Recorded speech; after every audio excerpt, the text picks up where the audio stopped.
to conduct surveillance, to do intel gathering operations, and to arrest these individuals without any interruptions and without any impact to civilians. That's the way it's supposed to be done. And that's the way we kept New York City safe.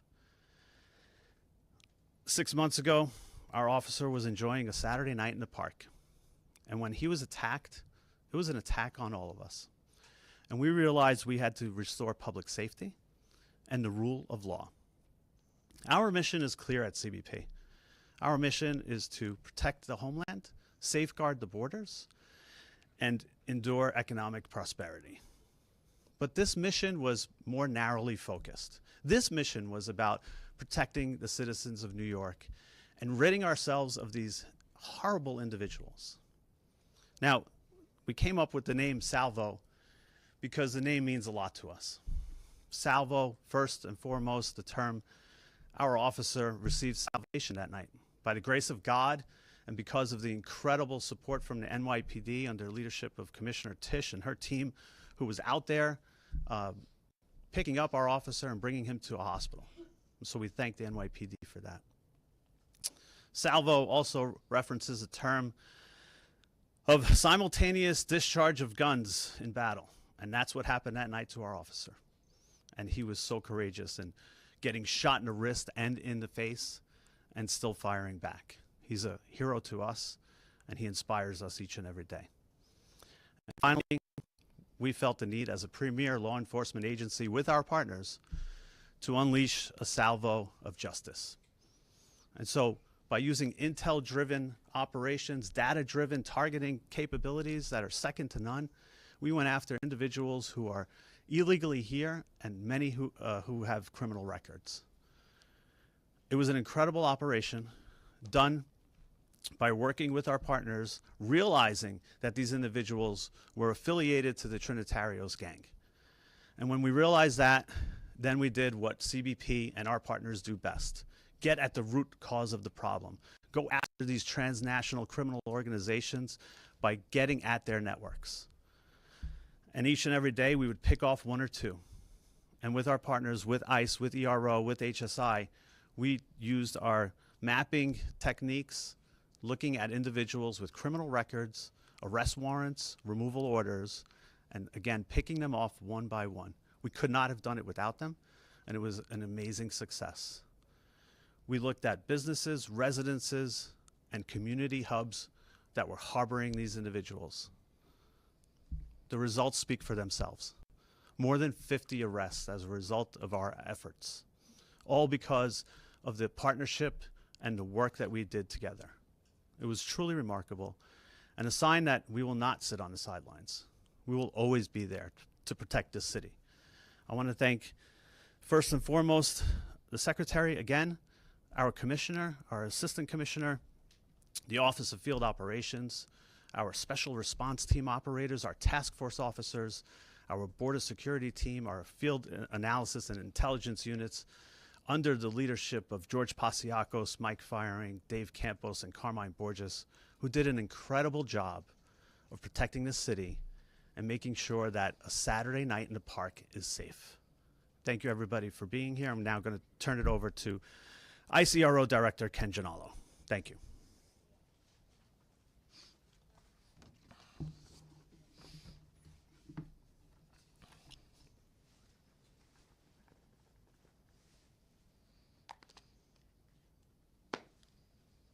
Good morning, everyone. How you doing? My name's Ken Gianallo. I am the Field Office Director for ICE Enforcement Removal Operations, New York City. I first want to thank Secretary Noem for traveling to the city today and for her continued and unwavering support of our brave law enforcement officers. We are here today because of the abject failure of the New York City bail reform laws and sanctuary city policies. The tragic shooting of this heroic CBP officer was entirely preventable and is a direct result of those policies. What makes this case particularly egregious is both of these violent criminals had been in NYPD custody on multiple occasions.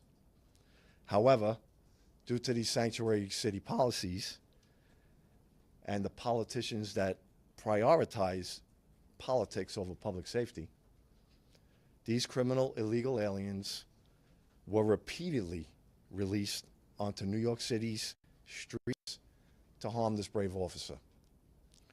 ERO New York City is proud to partner with CBP and HSI in this joint initiative to not only locate and arrest the two criminal aliens responsible for the shooting, but also to identify, locate, and apprehend their Trinitario associates, ruthless gang members who engage in illicit activity and terrorize law-abiding New Yorkers.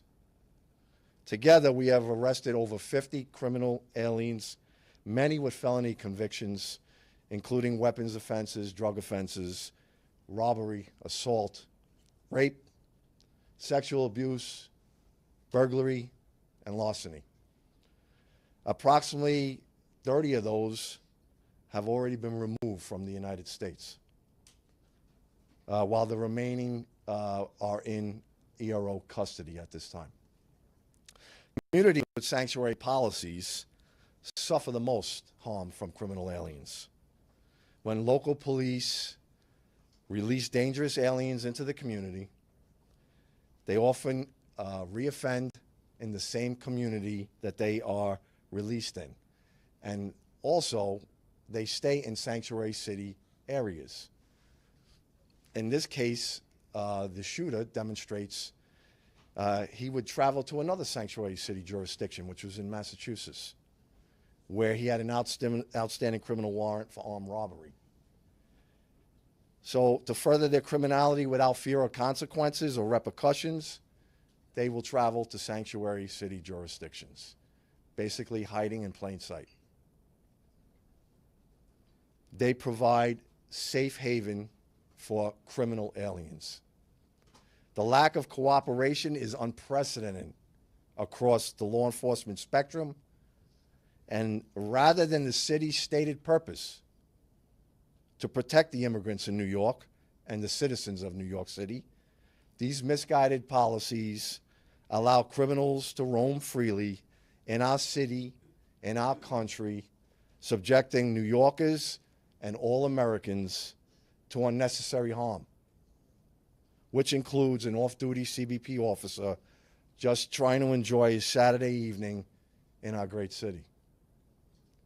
ICE will continue to uphold the mission to protect the city's residents by holding alien offenders accountable. New Yorkers should not have to worry about violent criminals roaming their neighborhoods because the local systems failed them.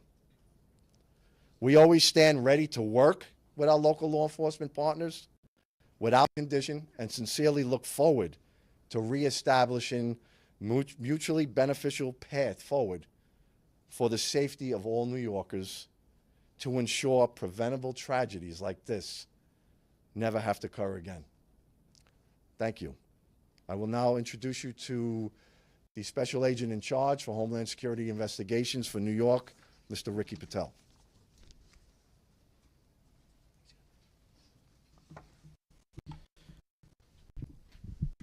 Thank you, Madam Secretary. Thank you, Frank. Thank you, Ken. Good morning. As you just heard, my name is Ricky Patel. I'm the Special Agent in Charge for Homeland Security Investigations, HSI, here in New York City. It is an honor to join my esteemed colleagues today to say, when our partners call, we answer. No hesitation, no delay. That's the commitment HSI New York brings to every threat against our law enforcement family and to our great city. From the very first moment following the July shooting of our CBP partner, HSI agents alongside local, state, and federal counterparts worked relentlessly, day and night, to track those responsible. HSI personnel, in coordination with our local partners, apprehended the accused gunman within 2 hours of the shooting. We swiftly identified his alleged accomplice, whom we arrested shortly thereafter. In the days, weeks, and months that followed, together with law enforcement, we pursued every known associate of this violent migrant gang crew. We pored over every piece of evidence, followed every lead, and made it clear an attack on one of us is an attack on all of us. Our unity is our strength, and we will never let criminals divide us. Our investigation led to the capture of individuals tied to violent transnational gangs, including associates of the Trinitarios gang that are responsible for weapons trafficking, human smuggling, narcotics distribution, armed robberies, and repeated violent attacks across the Big Apple. Their arrests deliver a major blow to criminal networks that have preyed on our New York City neighborhoods for far too long. This was only possible because of the unwielding and unwavering collaboration between DHS partners and those from the Southern District of New York, the Manhattan District's Attorney's Office, and the law enforcement partners from all levels. Investigative methods and interviews were conducted. We identified additional conspirators and expanded our reach. I am proud to say that the main targets and dozens of their associates have been taken off of our streets. But our work isn't finished. We will continue to leverage every resource, whether it's local, state, or federal, to root out anyone connected to this conspiracy and this violent gang. Leadership and teamwork remain the backbone of our success. HSI's mission is clear: protect public safety and national security by investigating and arresting the most dangerous criminal elements from our communities. Every day, we use our broad authorities to enforce hundreds of federal laws, targeting transnational criminal organizations from every angle. We will not rest. We will not back down. HSI New York will continue to disrupt and dismantle criminal networks, ensuring our city and our country remain safe. Thank you, and I now turn it back over to Secretary Noem. Well, thank you, Ricky and Frank and Ken, for all of your hard work that you do every day here in New York City, but also for the rest of our country. With that, we'll open it up to any questions that you may have. Of the 54 people, how many had pending charges or criminal convictions? And I'm wondering, ICE's own data in New York City shows that over the last year, between January and October, 70% of the arrests that ICE did in New York City had no criminal convictions or pending charges. Should New Yorkers expect that trend to change? That's higher than the nationwide average. If you look across the nationwide average, we have 70% of the individuals that we've arrested and detained have criminal convictions or charges against them, either in this country or other. We're continuing to do our work to bring those criminal illegal aliens to justice. And ICE will continue to get up every day and do what they can to protect New York City. I can have Frank or Ken speak to if you know how many criminal convictions of the 54 had previous to this arrest that they had. I don't know if you have those data points with you. We can get those for you, though. Exactly. The vast majority of them, though, have criminal charges against them or convictions against them as well. Yes. Where were the 54 people from? Were they all part of the Trinitarios? And what's the immigration status? Again, loosely affiliated to the Trinitarios. Want to make that clear. Through connections connections that we made by speaking to them, understanding who they were, where they were operating out of, and contacts that they had on their phones. Immigration status, all illegals. So this loosely connected mean they just knew someone who was in the gang? They were not members? It varies. It varies the spectrum from speaking to individuals associated with the gang to just having conversations. Secretary, in October we saw mass protests and armored vehicles rolling down Canal Street. How do we ensure that we don't see another situation like what happened yesterday here in Manhattan? What I would encourage everyone to do, and especially your elected officials, is to bring everybody together, to talk about partnerships and start working with ICE and start working with CBP as we bring criminals to justice. And many times your policies and the rhetoric coming out of elected officials has divided people and pitted them against each other. Our job every day, and what President Trump promised to do, was to protect every single American, no matter where they lived in this country, that he was going to make sure that we weren't going to have more victims in this country. And we are going to continue to do that each and every day. And I'd encourage the leaders in this city and your governor and in other cities and states across this country to work with us rather than opposing us so that we can continue to make our streets safer. Yes, right here. Hi, Sarah Hi. Wilson from Newsmax. Yep. This is not the only example alleged gang members in New York City. We also had those officers who were attacked in Times Square back in May. With these examples, has Mayor Mamdani and his administration offered to cooperate when it comes to getting criminal gang members off the streets? Because we know he is not a fan of ICE, but when it comes to criminal gangs, is there any kind of leeway that has been given them? You know, we're hoping the mayor will work with us to get these criminal elements and especially gang members and terrorist organizations out of New York City. I know he and the president had a productive conversation. You know, our communication at the Department of Homeland Security has not been productive with the mayor's office or with NYPD, but we want to continue those conversations so we can work together. Yes. Director Russo spoke about how this operation happened discreetly, in Yeah. darkness, and that's how it should be, which is in contrast to what happened in Minneapolis yesterday. You said What do you mean in contrast to what happened in? very, if not very much not. Because of the protesters and the violent criminals that were attacking our law enforcement. If you remember in that operation, what happened was our officers were out trying to get a car stuck out of the snow when they were surrounded and assaulted and blocked in by protesters that were inciting. The officer was following his training. He did follow his training because of an individual that was. Point blank into a driver's window. Is that part of the training? How is that self-defense? This is an experienced officer who followed his training, and we will continue to let the investigation unfold into the individual and continue to follow the procedures and policies that happen in these use of force cases. But let's remember the events that surrounded what happened yesterday on that tragic situation was that these individuals had followed our officers all day, had harassed them, had blocked them in. They were impeding our law enforcement operations, which is against the law. And when they demanded and commanded her to get out of her vehicle several times, she did not. So we'll continue to allow this process to unfold and recognize that these law enforcement officers every single day put their lives on the line. They go out and do their jobs. They go out and this was an act of domestic terrorism, which is perpetuating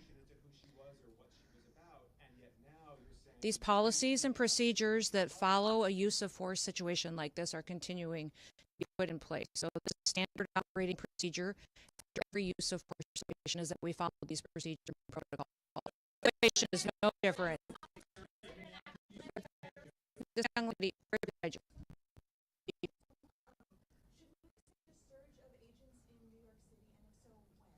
I would say that President Trump and his administration are focused on protecting people. So we will never telegraph exactly the numbers and operations that we have and where we will be focused on.